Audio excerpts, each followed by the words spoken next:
di situ ya. Tadinya mau bicara tentang ada satu jalur gempa yang di utara Jawa yang juga menerus ke Jakarta ya, tapi ini kita selewatan aja.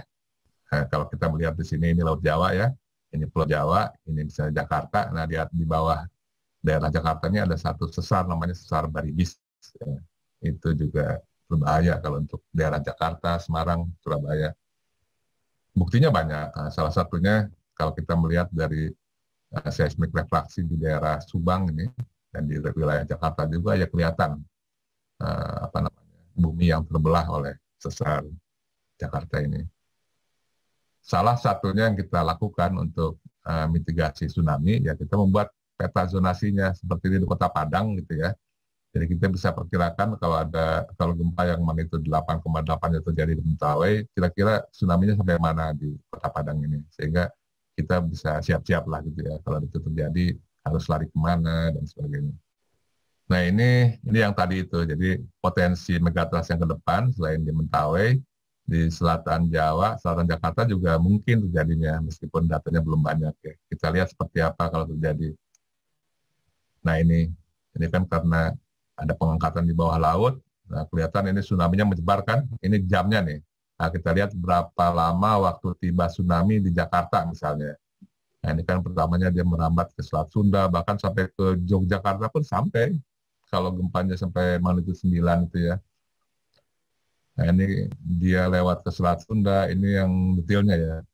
Nah ini yang merah ini berarti gelombang tsunami-nya yang lebih dari 5 meter. Dia sampai 10 meter atau lebih bahkan. Jadi ini kira-kira skenario kalau ada tsunami megatrust yang terjadi di Selat Sunda sampai ke selatan Jawa ya. Ini pernah heboh juga dulu. Dianggapnya kita ada yang meramal bakal terjadi gempa tsunami seperti ini. Tapi sebetulnya itu bukan ramalan ya, hanya potensi aja. Jadi kita nggak tahu kapan ini terjadi ya. Belum tahu kita, nggak ada yang bisa tahu. Tapi kalau ini satu skenario, jadi kalau ada gempa dengan magnitudo 9 di selatan Jawa, di megatrust ini, maka tsunami ini, kalau tsunami-nya ya, dia sampai ke Jakarta setelah sekitar 3 jam. Jadi waktunya cukup lama kalau kita mau untuk early warning system untuk siap-siap gitu. Tapi dengan magnitudo 9 yang walaupun sumbernya jauh di selatan Jawa, itu goncangannya di Jakarta akan cukup besar juga. Akan cukup banyak nanti bangunan yang bisa roboh. Ini kira-kira gambaran megatrust itu, jadi ada lempeng yang masuk, di batas lempengnya itu dia berpotensi ada gempa. Kalau terjadi gempa seperti di sini, jadi ada lempeng yang masuk ya. Nah, dia kalau sudah tahan dia dilepaskan, itu menjadi gempa besar dan juga tsunami karena dia mengangkat air. Nah ini ada contoh yang bagus, ini salah satu penelitian saya di Sumatera ini di Pulau Nias ini ya. Jadi saya datang ke sana tahun 2000 berapa nih, sebelum 2005, ini 2003 kalau nggak salah. Jadi waktu itu saya lihat si pohon-pohon ini, pohon-pohon kelapa ini ya, dia udah tenggelam di pantai, jadi di bawah air. Ini kan aneh ya, masa orang nanam pohon kelapa di bawah air kan nggak mungkin. Jadi yang terjadi sebelum waktu dia nanam pohon ini, dia sebetulnya ada di atas air, tapi karena ada proses gempa, maka si pohon kelapa itu dia kan turun terus ya tanahnya itu, sehingga si pohon kelapanya itu tenggelam seperti ini. Nah ketika gempa tahun 2005 terjadi, sekitar 3 bulan setelah gempa Aceh, tanah ini terangkat sehingga si pohon kelapa yang sama ini jadi ada di tengah pulau kan, karena terangkat sampai 3 meter waktu itu.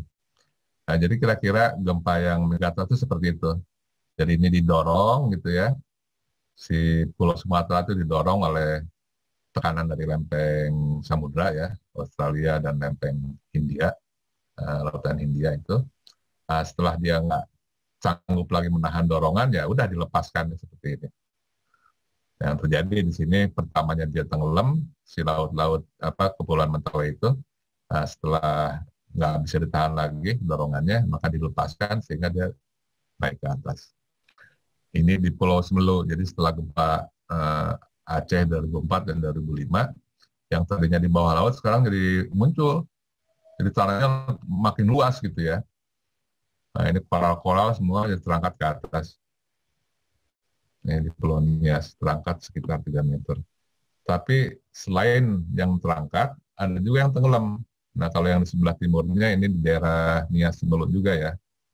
Dia tenggelam sampai 1 meter, sehingga ada banyak kampung-kampung seperti kampung ini, dia sekarang kondisinya di bawah laut, karena turun sampai 1 meter.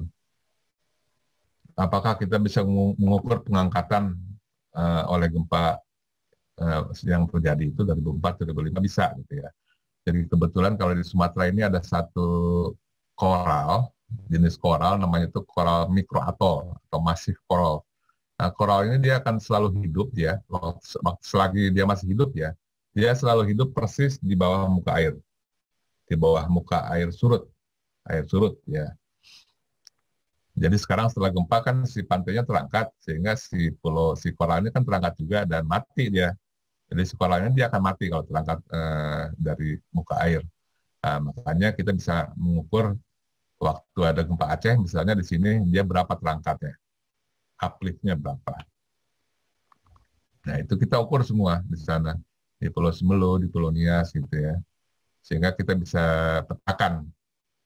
Nah, ini 40 cm naiknya. Jadi dulunya ini semua koral-koralnya ada di bawah laut. Karena gempa dia terangkat ke atas. Demikian juga yang proses gempa yang dulunya juga kita bisa lihat di koral ini ya, prosesnya. Pernah ada gempa di masa lalu. Kemudian tsunami juga, walaupun sejarah nggak ada, kalau kita melihat perlapisan tanahnya, kita bisa tahu juga. Pernah ada. Ini tsunami yang pernah terjadi di Aceh tahun 1450, 600 tahun sebelum yang 2004 ya. Nah, dari semua data ini ya kita bisa membuat siklus gempa ini gitu ya. Siklus gempa ini di Aceh. Sehingga kita tahu sebelum ada gempa tahun 2004 ini pernah terjadi gempa tsunami yang bahkan lebih besar tahun 1450 Masehi gitu ya. Itu yang kelihatannya menghancurkan kerajaan Samudra Pasir yang pernah ada dulu di sana. Jadi itu yang saya sebutkan bahwa siklus bencana itu sangat terkait erat dengan siklus peradaban kita gitu ya. Ini pengukuran gempa di Sumatera dengan peralatan GPS ya LIPI untuk mengetahui berapa cepat pergerakan kerak di Sumatera gitu.